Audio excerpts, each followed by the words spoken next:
All right, folks, today we continue with our read aloud of The Laughing Empress, moving on to Chapter 9, The Potentially Homicidal Bird Woman. Philothea stood looking over an open grassy field. On the far side, she saw a quaint little thatched-roofed cottage with a pillar of smoke billowing up from the chimney. It was a beautiful, comforting sight. She could almost smell a hot stew cooking on that fire. Her stomach rumbled. She started sprinting forward. "Don't go in the lake," Polly warned from his perch on her right shoulder. Philothea paused and looked around the sprawling field. "What lake?" she asked. Polly shot off her shoulder and flew in a loop over the open space. "This lake!" he cried. Then he returned to his perch and added, "Don't run into the lake!" "There's nothing there," Zoe observed from her place on Philothea's left shoulder. "That bird is demented." "There's a huge deep lake," Polly objected, "with very rude geese. See them?" Philothea frowned. "I don't see anything, just grass." "Polly is delusional," Zoe complained. "Let's go." "I don't know," Philothea answered. "Polly is smarter than you give him credit. Maybe—" "His brain is the size of a raisin," Zoe snapped. "He's just trying to keep us away from the house because he doesn't like Faye." "No!" Polly squawked. "There's a lake! Don't fall in! Don't make a lake mistake!" He puffed himself up proudly when he rhymed. For a moment the birds continued arguing, Polly insisting there was a lake into Philothea's right ear, and Zoe chirped into her left about how she should ignore him and proceed. This combined with Philothea's ravenous hunger did nothing to improve her mood. A small part of Philothea wondered if Polly was right. She felt a tingling, similar to the one she felt as the Emperor's men closed in, but it was vague and distant and warmer somehow. Philothea had no idea how to make sense of all the feelings she'd started to experience after putting on the seal for the first time, and with her rumbling stomach and the sounds of Polly and Zoe arguing in each of her ears, the odd feeling was swallowed up. "I'm going!" Philothea shouted, and shot forward over the field. The moment she started running, she noticed a sound that made her stomach flop, the honking and hissing of geese. Suddenly, she felt herself plunging into deep, icy water. A tiny cry escaped before she was sucked below the surface by some invisible force. Her hands paddled and grasped as she tried to swim upward towards the sparkling surface, but to no avail. The current sucked her deeper and deeper. Then, just when she thought her lungs would burst, she plunged out and landed hard on her back. For a moment, Philothea was silent as she tried to figure out what happened. She was lying in an underground chamber with a ceiling made of— Was she going crazy? The ceiling was made of water. She had fallen through the lake and somehow ended up in a little air bubble. She struggled to sit up, while stunned, gasping, and shaking. How was this possible? Was she hurt?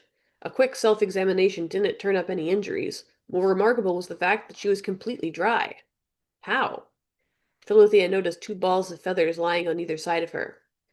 "Zoe!" she cried, picking the first one up in her hand. The bird didn't move. "Zoe?" Philothea asked, poking the bird with her finger. The head shot up and looked around. "Lake mistake!" cried the bird. "You fell prey to tricky Fay." "Holy!" Philothea breathed. To her relief, the second fluff ball was also starting to revive. Zoe fluttered to her feet. "What just happened?" Zoe asked. "You trespassed, that's what." It was a cold female voice that seemed to ooze irritability. Philothea jumped when she noticed a figure standing over her like she had materialized out of thin air. The newcomer took a step forward into the bluish light of the underwater chamber. She was the most beautiful person Philothea had ever seen. Her skin was a deep, warm brown, her sullen eyes a forest green. A thick braid curled around her neck and spilled over one shoulder. She dressed in furs and leather like a huntsman, but didn't carry a bow. Perched upon her shoulder was a raven. Next to Polly and Zoe, the bird looked enormous. Where had this woman come from? It seemed like she just appeared in the strange little earthen chamber.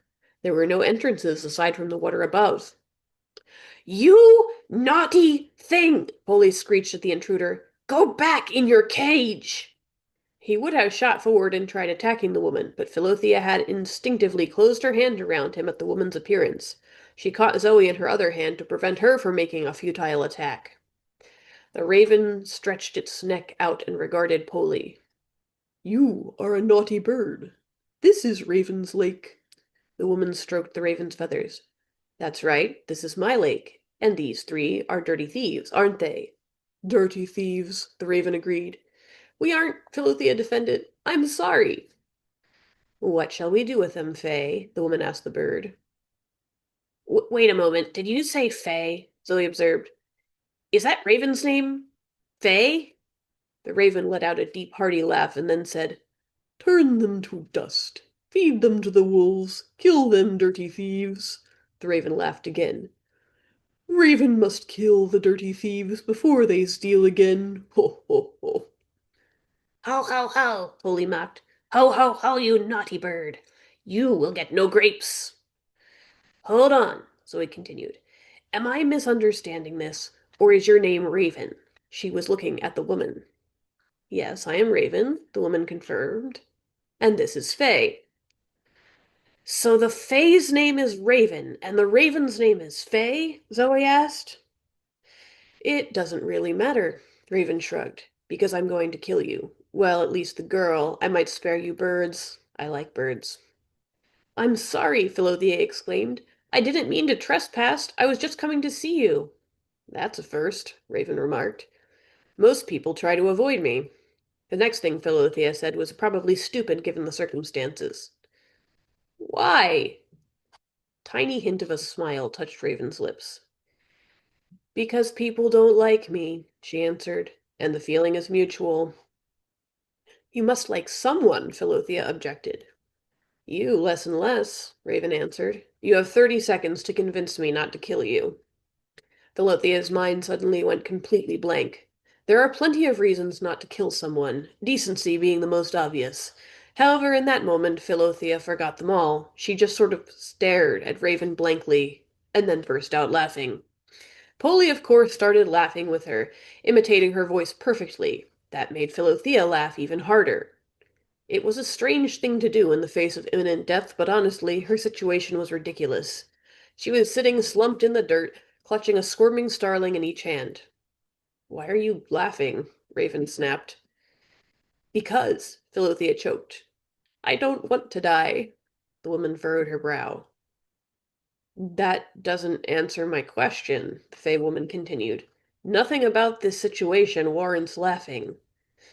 "I know," Philothea squealed. Then she scrunched up in an unsuccessful attempt to stop a second wave of hysteria. Raven was taken completely off guard. She just stared at the giggling mess of a girl before her, trying to decide what to do next. Finally, she sighed and rubbed the bridge of her nose between her thumb and forefinger. "Come on," she said. "Come where?" Philothea managed. Suddenly, the strange subterranean room began to melt away, and Philothea found herself inside a little cottage. A warm fire burned in the hearth, and Philothea could smell something wonderful cooking. You didn't kill us, Zoe stated. "Not yet," Raven answered. "I might after dinner. I don't know." "Ho, ho, ho," Faye chuckled. "After dinner." Ho, ho, ho, Polly mimicked. You naughty thing. That's the end of that chapter. I'll see you next week for chapter 10.